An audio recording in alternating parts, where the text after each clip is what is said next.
નમસ્કાર દોસ્તો, કેમ છો તમે?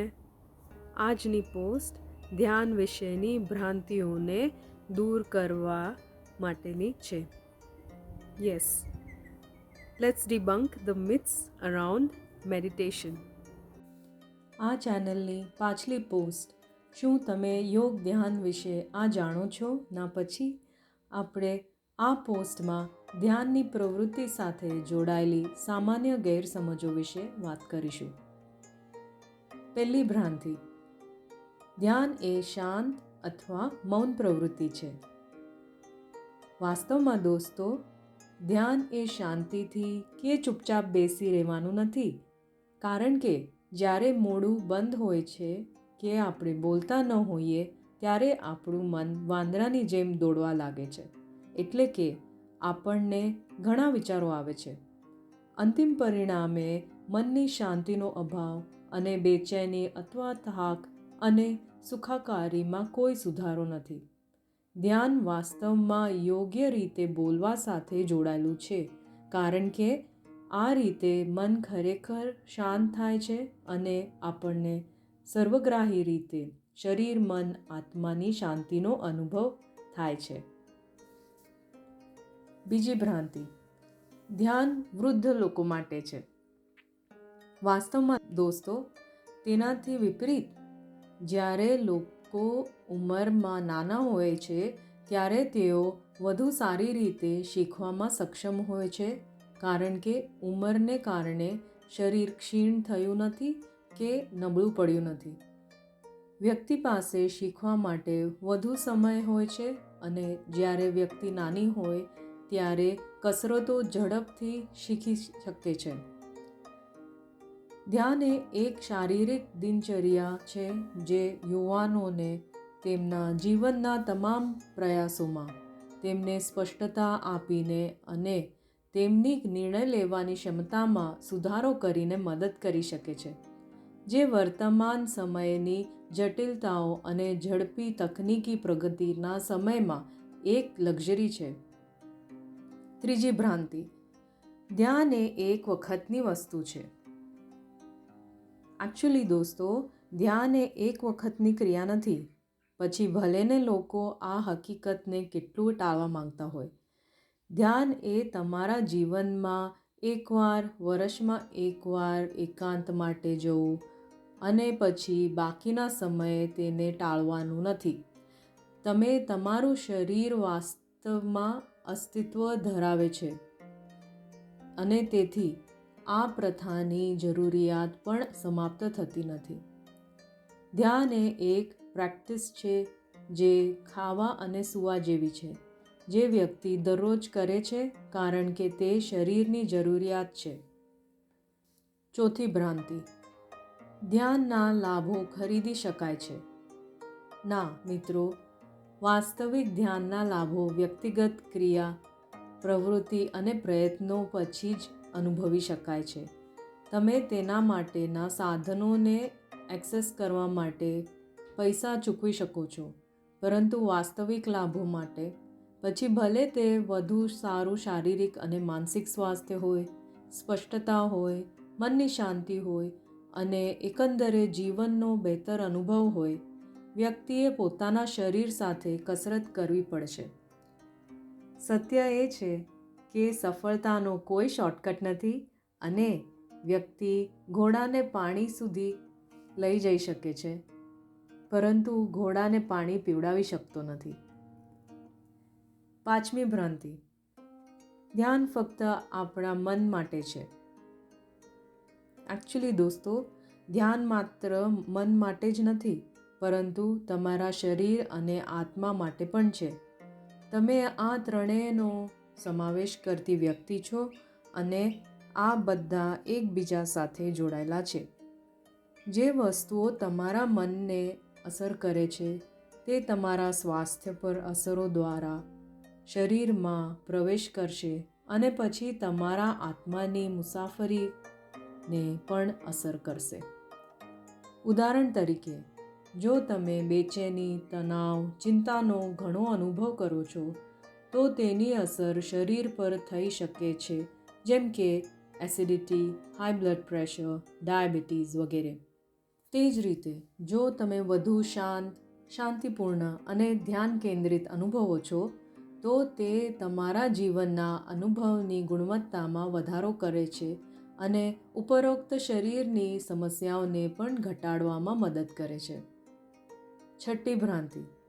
ધ્યાન માત્ર આધ્યાત્મિકતા વિશે છે, વ્યવહારિકતા અથવા વાસ્તવિકતા વિશે નથી. આપણે હમણાં દૂર કરેલી કેટલીક અન્ય ભ્રાંતિઓમાંથી આપણે જોયું તેમજ ધ્યાનમાં શરીર સાથે વ્યવહારુ કસરતો કરવી, વ્યક્તિની ઇન્દ્રિયોને શુદ્ધ કરવી, વાસ્તવિક અને ગ્રાઉન્ડેડ અથવા સમજદાર હોવું અને માથામાં અટવાયેલા અથવા કાલ્પનિક વિશ્વમાં ન રહેવું શામેલ છે. ધ્યાન એ શરીર માટે જરૂરી દૈનિક પ્રવૃત્તિ છે. એમ જ જેમ કે તમારા દાંત સાફ કરવું એ દૈનિક પ્રવૃત્તિ છે. તે મનથી હાજર રહેવા અને વ્યક્તિની ચેતના વધારવા વિશે છે. ધ્યાન એ શ્રેષ્ઠ દવા છે કારણ કે ધ્યાન કેન્દ્રિત કરવાથી વ્યક્તિના શરીર, મન, આત્માને સંતુલિત કરવામાં મદદ મળે છે અને બધા પ્રાચીન લોકો જાણતા હતા કે સંતુલન એ સારા સ્વાસ્થ્યની ચાવી છે. વ્યક્તિ ફક્ત શરીર સાથે વ્યવહારિક રીતે કંઈ પણ કરી શકે છે, એમ જ જેમ કે કામ અથવા રમત, જ્યારે કોઈ વ્યક્તિની તંદુરસ્તી અથવા સ્વાસ્થ્ય હોય. કારણ કે ધ્યાન એ એક પ્રવૃત્તિ છે જે વ્યક્તિ શરીર સાથે કરે છે અને શરીર તે જ છે જે વ્યવહારિક રીતે ક્રિયાઓ કરે છે. તેથી ધ્યાન એ ખૂબ જ વ્યવહારુ અને વાસ્તવિક પ્રવૃત્તિ છે. સાતમી ભ્રાંતિ. ધ્યાનને પ્રકૃતિ સાથે કે કુદરતી હોવા સાથે કોઈ લેવા દેવા નથી. એકચ્યુઅલી દોસ્તો, ધ્યાન એ એવી પ્રવૃત્તિ નથી કે જે કુદરતી હોવા અથવા બનવાથી અલગ હોય. આપણું શરીર પ્રકૃતિનું બનેલું છે અને તે જ વસ્તુઓ જેનાથી પ્રકૃતિ બનેલી છે. તેથી જ મૃત્યુ પછી આપણું શરીર પૃથ્વીમાં ભળી જાય છે. કુદરત એ સ્વ-ઉપચાર અને નવીકરણ કરવાની સિસ્ટમ છે જ્યાં વસ્તુઓ સુમેળમાં અસ્તિત્વ ધરાવે છે. બધા પ્રાચીન ગ્રંથો પ્રકૃતિના 5 તત્વો અથવા પંચમહાભૂતો, તેમના ગુણો અને તેમના મહત્વ વિશે બોલે છે. વધુ કુદરતી બનવું એ 5 તત્વો સાથે સુમેળમાં બનવું અને આપણી આસપાસની પ્રકૃતિ તરીકે ઓળખાતી આ સ્વ-ઉપચાર પ્રણાલીની નજીક જવું છે. આપણા શરીરને કુદરતની જરૂર છે અને તેથી ધ્યાન એ હકીકતમાં પ્રકૃતિ સાથે વધુ સુમેળભર્યું બનવા, ગ્રાઉન્ડિંગ દ્વારા, મંત્રના પુનરાવર્તન દ્વારા પ્રકૃતિ સાથે જોડાવા અને પ્રકૃતિ પ્રત્યે કૃતજ્ઞતા છે. આઠમી ભ્રાંતિ. ધ્યાન દિવસ અથવા રાત્રિના ચોક્કસ સમયે કરવું જોઈએ. એકચ્યુઅલી દોસ્તો, યોગ્ય વસ્તુ કરવા માટે કોઈ પણ સમય એ સારો સમય છે. ધ્યાન એ માનવ શરીર માટે જરૂરી પ્રવૃત્તિ છે, એમ જ જેમ કે ખાવું અને સૂવું. વર્તમાન માન્યતાની વિરુદ્ધ, વ્યક્તિ દિવસ કે રાત કોઈ પણ સમયે ધ્યાન કરી શકે છે. તે પ્રવૃત્તિ માટે વ્યક્તિને માત્ર પોતાની ચેતના અને શરીરની જરૂરત છે. તે ગમે ત્યારે, ગમે ત્યાં 24/7 કરી શકાય છે. નવમી ભ્રાંતિ.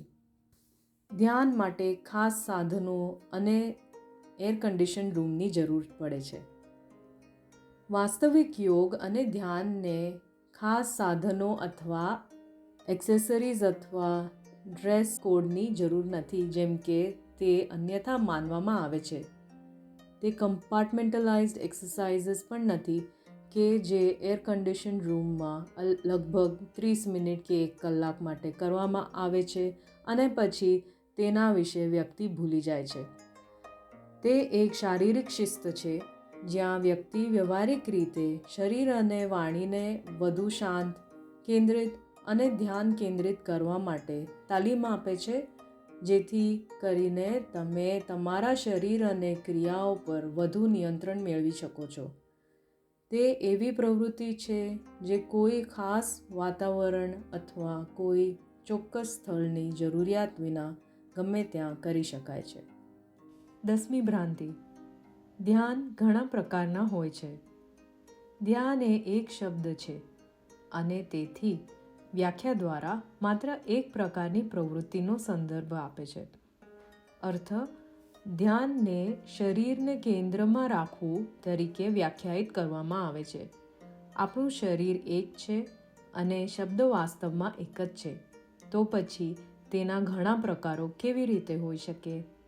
વ્યાખ્યા પ્રમાણે ધ્યાનનો એક જ પ્રકાર છે અને તે છે શરીરને કેન્દ્રમાં લાવવાનું, જે વ્યવહારિક શારીરિક કસરતો દ્વારા કરી શકાય છે. તો વાલા મિત્રો, બસ જુઓ, આ પોસ્ટ દ્વારા હું ભ્રાંતિઓ દૂર કરવા અને અમુક વાસ્તવિક મુદ્દાઓ તમારા બધા માટે પ્રકાશમાં લાવવા માંગુ છું અને સેન્ટરિંગ ધ્યાન પદ્ધતિના ઘણા બધા ઉપયોગો અને ફાયદાઓ વિશે વધુ સ્પષ્ટતા અને જાગૃતિ ફેલાવવાનો પ્રયાસ કરું છું, જેથી મારી જેમ તમને અને સમાજના બીજા બધાને પણ એના લાભનો અનુભવ કરવા મળે. ભલે મિત્રો, તો આજની પોસ્ટમાં આટલું. આપણે મળીશું આવતી પોસ્ટમાં. આવજો.